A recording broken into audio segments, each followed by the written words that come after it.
So meet Iris Sautzer. She is the recently elected mayor of a little West German town, Herdecke, where she grew up. She's the daughter of a steel worker, and she became a lawyer specialising in labour law. She was actually a Green Party member up until about 2014, and then she switched to the SDP, where she became the mayoral candidate and narrowly won. And she's due to take up her office, assuming she would make it now, on the 1st of November. But the key point you need to understand about this woman is that she is morally better than you are. I can tell. Yes.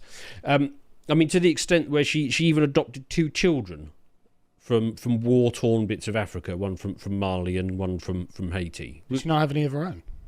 No, well, I don't know whether she couldn't or just decided not to, but she thought the way to go was let's go to the worst bits of Africa, well, and Haiti, of course, and pick a couple of children from there. And this, I mean, what, would you do that, Josh? Would you adopt an African child? No. I would like my own children that are genetically related to me. Right. Well, that just goes to show why she's better than you. She is better. That than is you. true. Morally, yeah. In every way, she's better. I'm evil and selfish for not adopting many Africans. Yes. Well, you obviously need to work on your morals, Josh. It's the outgrouping group heat map, isn't it? It's pure outgroup heat map on this. Yes. But since Josh is lacking in virtue and morals, I mean, we do have a course for that. Presumably this course, I mean, you know more about it than I do, Carl, and presumably this course tells you how to adopt an African child. No, but it does tell you how to be a good person and live a good life, if that's useful. Okay. If anyone's interested in actual time-tested wisdom and instruction on how to be a good man, that's what this course will teach you. All women, yeah, that's true. But there's only one way of being morally good, and that's to be left-wing, but that isn't that, then? No, in fact, it's a complete repudiation of all left-wing morality that you have been saturated in your entire life. Well, how come we haven't heard about this then? Because Aristotle's science wasn't correct, but his morality was, his ethics were. Okay. But come the Enlightenment and the overturning of Aristotle's science, which had occupied the academy for centuries up until that point, they also threw out Aristotle's ethics and decided they were going to create an entirely new frame of ethics, which we can call liberalism now. And that's why Aristotle was thrown out. But it turns out that actually that doesn't do anything good for people, because what it does is impose a rule-based order, which just means that you're not bad if you don't break the rules, but you are not affirmatively good in any way. So essentially, Vorsh is as good as you are in this new framework, which I don't agree with. And in fact, when you approach it through this sort of Aristotelian lens, you realise how insufficient and vice-riddled someone like Vorsh is, and how virtuous someone like the average father is. Oh, well, in that case, it completely throws a spanner in the works of my segment then, because I thought there was only one form of morality, and it was left-wing morality, and the goal is to be as unracist as possible, which Is what they Iris was achieving, because she adopted a couple of children, like I say, one from Mali. She got a daughter, 17 from Mali. Well, this is not her at 17, obviously. This is her younger. We've got a couple of pictures of the daughter. There she is. She liked to use the adopted children in promotional materials for a law firm. Ah, right, okay. So, well, you've got to show everyone how virtuous. Well, yeah, exactly. You've got to. Morality has to be something that you actively show people. I understand it. I mean, maybe your course is something different. But... Yeah, the thing about virtue is actually it's self-evident. So you don't need to show people that you are virtuous. So when someone virtue signals, that's kind of the opposite of morality, actually. Oh, I didn't know that. Yeah. I didn't know that.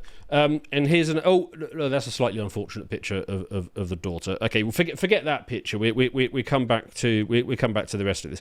So yes, these 2 adopted children, the daughter from Mali and the son from Haiti. I think there's an interesting question here about nature versus nurture. Let's start with just having a quick think about Mali, shall we? So, Mali is apparently well known for armed Islamic attacks, kidnapping, roadside ambushes, village massacres, torture, and extrajudicial killings. So not very liberal democracy. I think I'm going to strike that off of the countries I want to visit. Well, it's funny you say that, because... the Foreign Office does have a travel advisory against it, which is reasonable. Yeah. Yes, advising against all travel. I'm sure Callum's going to be there immediately. Oh no, he's got a little bit. So that's the country in red there. Don't visit all of that. Right. And of the capital, there's a little bit in the capital, just a little bit there, a couple of miles across. Advises against all but essential travel. Yes. Rather than just all travel. That's like a bat signal for Callum, that is. That is, yeah. So if it's absolutely essential, you can go to this little bit. Right. But otherwise, do not, under any circumstances, go to Mali because of the reasons we've carved out. And I would presume that that's also the capital that probably has some degree of European influence and compounds, keeping you safe from the outside. Yes, if any bit, well, that's presumably where the head honchos are and the embassies and the whatever else. So you can't even go to Timbuktu. No. Terrible. Unfortunately not. And the UK Foreign Office, they advise, look, the problem is crime, terrorism, kidnapping, and frequent checkpoints and roadblocks where you disappear. So the problems. Well, yes. Not the problem. Yes. There are many problems. Well, I suppose you might argue it stems from one underlying problem. I imagine they've got a lot of underlying problems, to be honest. Well, some. I mean, I wouldn't say this obviously, but some people might say, well, the underlying problem is the Mali themselves. That is one interpretation. For the Americans in the audience, do not travel. It's just do not travel. They don't even make a carve out. And it's not COVID-19 that's the problem. Yeah, Mali map. Well, I could expand the map. It's going to be red. Infer that for yourself. And there was apparently a US State Department report last year which detailed killings, arbitrary detention, torture, abuse allegations, and so on. Right. So Mali, it's a troubled region. For some reason, the Malis are not behaving themselves towards each other, perhaps as well as they might. So obviously, if you're a morally good person, you get one from there. Yeah.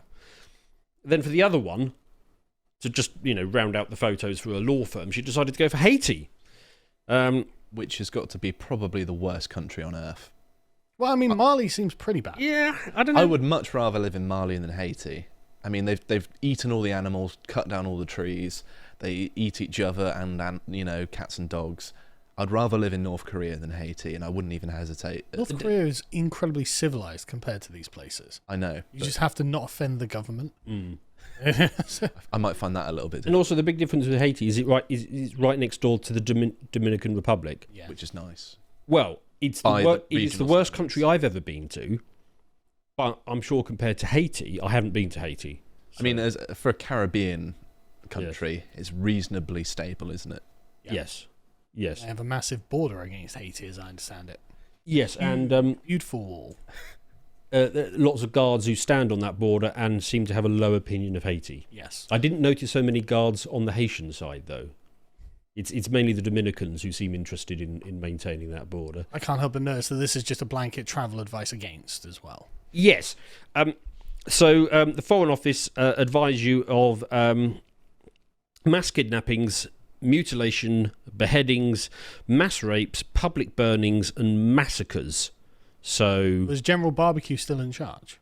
Yes, he's more successful than ever because the Kenyan peacekeeping corps were unable to capture him, even though they killed those at his headquarters. Oh, so General Barbecue's still at large. Mm-hmm. Still. If anyone at home is wondering how he got the name General Barbecue, it is for exactly the reasons that you think. Yes, they actually are eating each other. I did a segment once in which I had lots of heavily redacted videos of people in Haiti basically just barbecuing legs and stuff. And it's also worth mentioning as well that it's got the highest concentration of voodoo black magic of any country. I was going to mention that Mali is one of those places where witchcraft is flourishing. It's just a general part of the background beliefs of the people. So it's entirely possible that someone will think that you're casting spells on them and take action against you. I've heard. Well, as you should against a spellcaster. I mean, I've heard some say that this is the place where magic soil is actually made.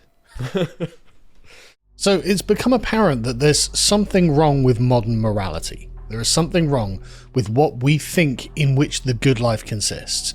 And that's why I asked Stelios to write me a course on how to be moral. But we are also going to do a webinar where we answer questions. There'll be a Zoom call that you can get a link to. It'll be free. You just come, we'll put it up on the website. Just follow the link in the description. Come and join us. Like I said, it's going to be free. So we're just going to hang out and talk and explain exactly why this is so important. And if you want the course, the link is in the description, or go to courses.lotuses.com and pick it up there. And thanks for watching, folks.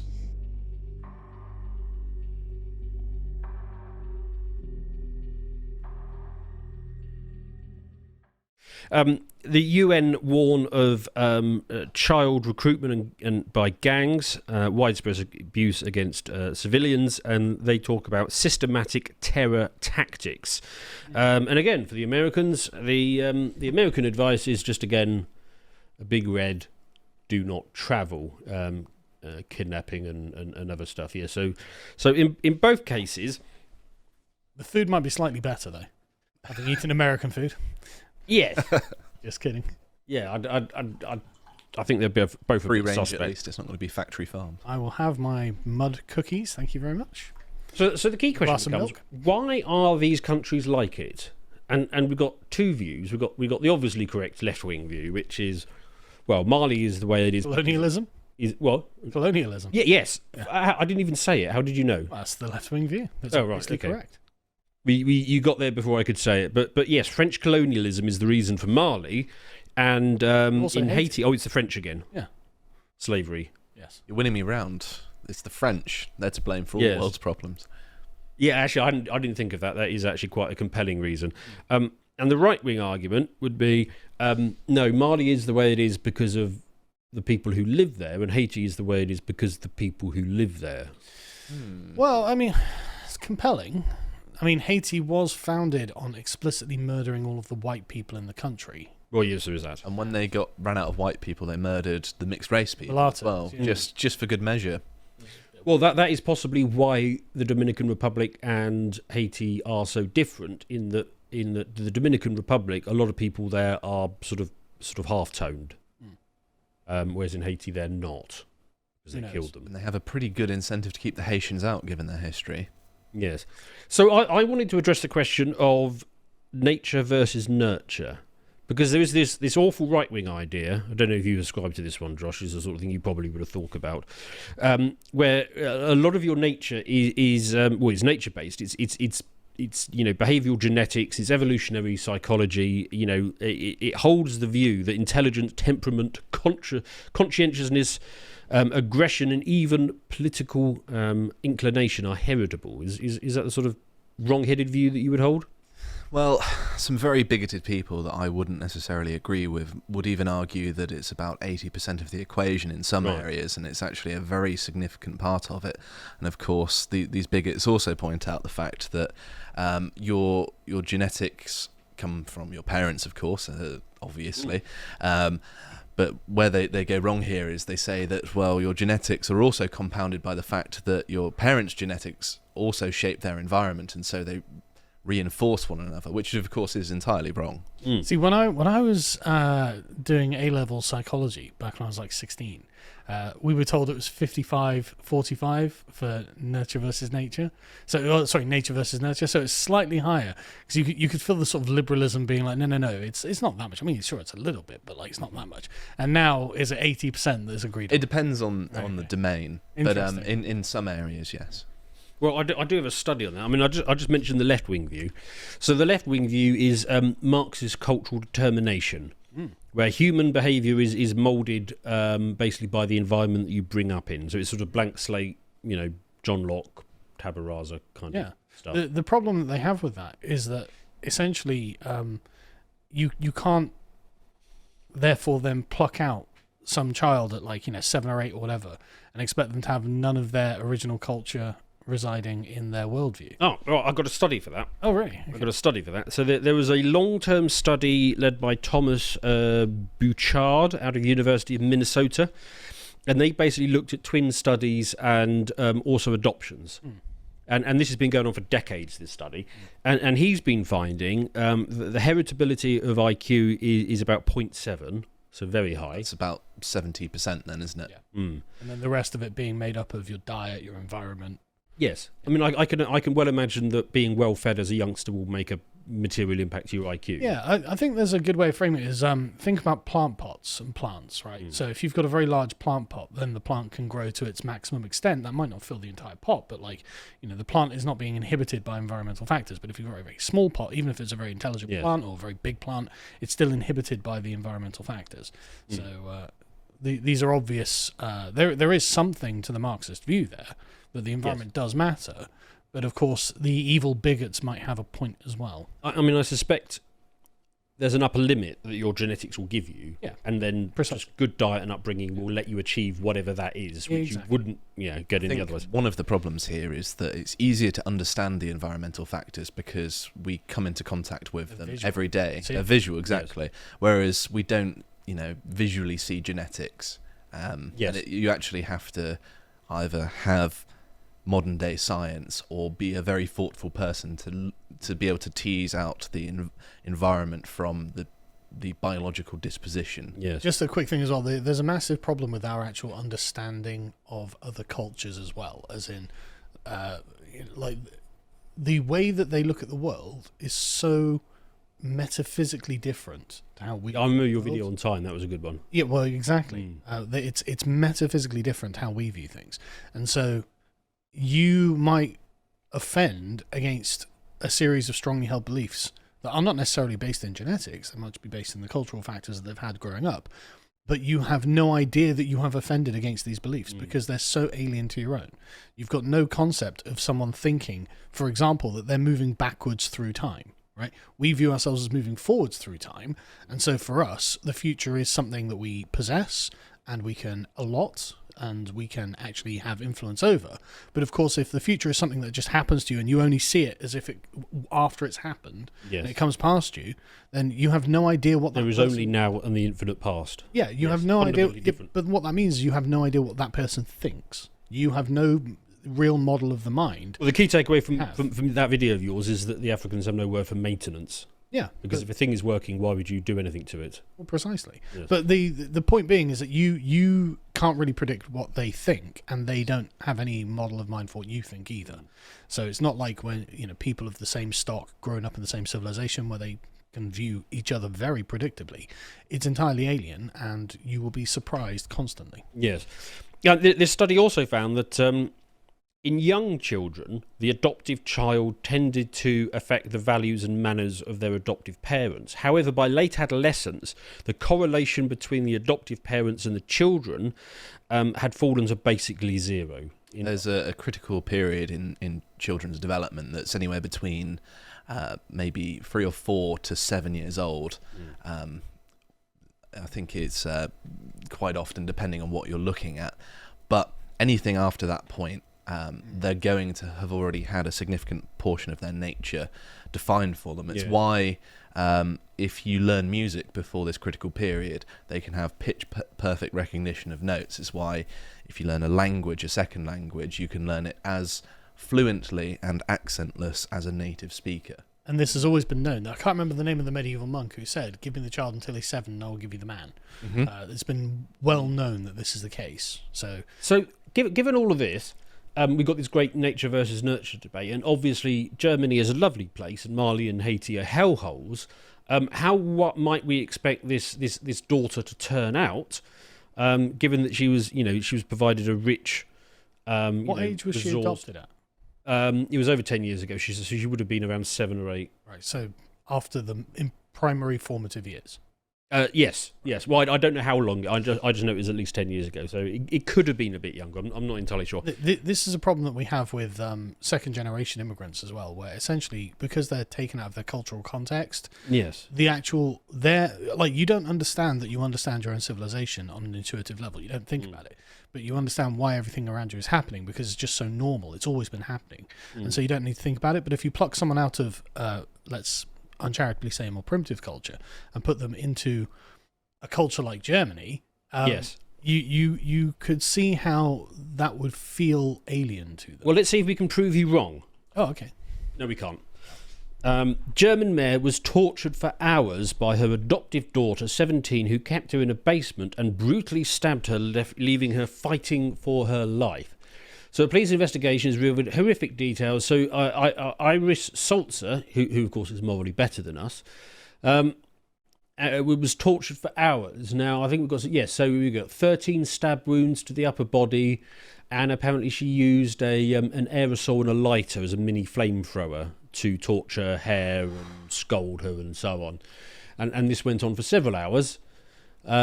She was tortured in the basement. We don't know what the involvement of the adopted son was, but it seems this was mainly led by the daughter. There she is, Iris, who's morally better than us, who adopted 2 children from war-torn areas and raised them the right way. Very good. Yes, the scenes there. Apparently they had initially made an attempt to clean up the crime scene, but it was a bit amateurish, and apparently German forensics are reasonably good at their job. So there's that, and then there's she suffered 13 stab wounds and skull fractures. Right. So some work was put into this. Yeah. They explained why they did it. Well, that is an interesting question. Why would 2 kids from absolutely hellish areas do absolutely hellish things? If it's nature versus nurture, that is an interesting question. Well, the thing is, a lot of it might not be about nature versus nurture. A lot of it could be about the story that they tell themselves, right? As in, if you don't feel that you fit in this civilization, and it doesn't make sense to you, and this woman is responsible for plucking you out of the context in which you are actually naturally raised, and you are resentful about this, because obviously as a 7-year-old she had no power over this, so this was done to her. I don't know. Well, that's the thing. I think a people build the society that kind of wells from within. Sure, but the point is, I think there's a specific story to what has happened here. Oh, there may well be, yeah. I don't think we can actually make just broad generalizations on it. This is something about, I mean, generalizations will apply, but this I think is not just a random accident of chance, right? No, but I mean, I suspected that she had adopted, say, I don't know, a Japanese child and a Swiss child. I imagine this, possibly. I mean, I don't know. Again, I would want more details, but there is good news though, because apparently they were going to call it attempted homicide, but they've lessened the charge because basically after several hours of torture, the 17-year-old decided to give it up and ring emergency services, and it was considered a resignation from the crime, and so because of that, they're not going to be arrested. Jesus Christ. They're not going to be arrested, so they're free to roam. Not quite. Not quite. They have been put in the care of youth welfare services. Oh, lucky them. So obviously an unfortunate outcome for Iris, but at least she wasn't racist. And she survived. Well, there is that, yes. So that's good. I mean, not being racist is by far the most important thing, as we know. But yes, I suppose surviving as well is also an important consideration. Martin's got some interesting stuff about this. So, apparently the socialist mayor had been going to the police for some time asking for help because she did not feel safe around her daughter. And apparently less than 24 hours before the attack, she went to the police and saying that she thought that her daughter was a danger to her. And of course, the German police did exactly the right thing and probably called her racist and sent her on her way. Yeah. And less than 24 hours later, she was being tortured for hours, tied to a chair in the basement. But she did get some good shots for a law firm. That is good. Out of that. So I don't know. We will have to ask Iris in the future as to whether she think it was worth it. But this is what I mean about, like, you don't understand what these people take offence to. As in, I don't know why she's done this, but it's obviously something that built up over time.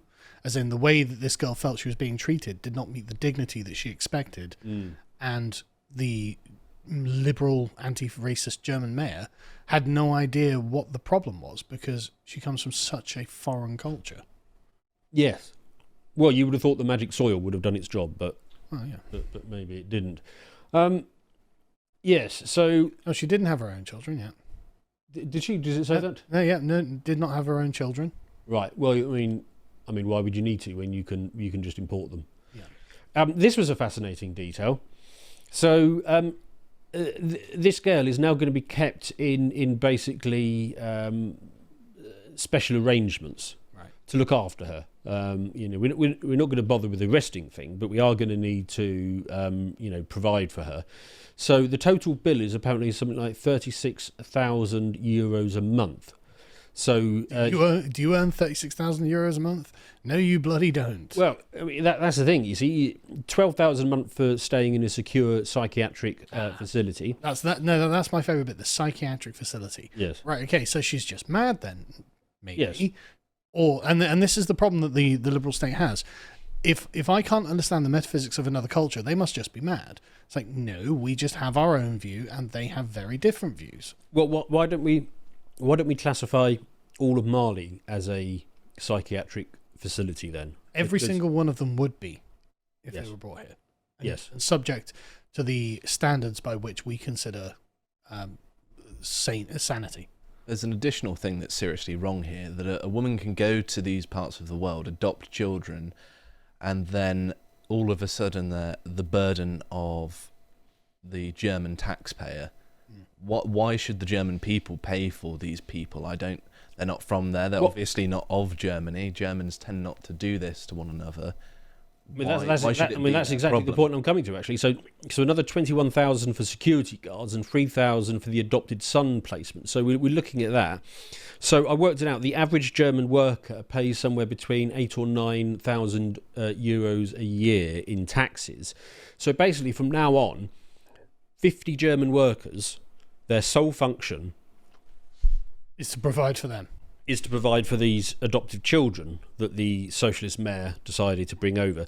And then you've also got to take into account there's a bit of extra cost this year because, of course, there's the police operation, there's the healthcare needed to bring her back up to full standards, there's the air ambulance, there's the ICU, there's the rehab, there's the extended forensics, and you're looking at, conservatively $500,000 for that, if not more. So you've got another 60 German workers who all they're going to do this year is pay for this event, and then 50 workers for the rest of their life. All they're going to do is basically provide for these immigrants that the socialist mayor brought in, and I have to wonder if there is possibly a lesson for the West in this. Quite possibly, but at least she isn't racist. So it's become apparent that there's something wrong with modern morality. There is something wrong with what we think in which the good life consists. And that's why I asked Stelios to write me a course on how to be moral. Because thankfully, we happen to have a long written history of morality that we can actually call upon here. And we can actually reconstruct it ourselves. And so I asked him to write me a course on ancient Greek virtue ethics because he happens to be an Athenian philosopher with a PhD in philosophy. So who better to do it? Well, thank you very much for this. The course and the preparation for it and recording it was an incredible experience, and I'm very grateful for this. Really think, and I really mean this, like I think that actually it is our job in this time and this place to start putting all of this back together, and that's why I asked Stelios to do this course, and that's the purpose of this course. But we are also going to do a webinar where we answer questions. It'll be a Zoom call that you can get a link to. It'll be free. You just come, we'll put it up on the website. Just follow the link in the description. And I really think this is a part of the reconstruction of the West more broadly. And I think that without someone undergoing a project like this, then the job will never be done. I just think we fall into the modern, immoral, rules-based order, and that's the future unless we do something about it.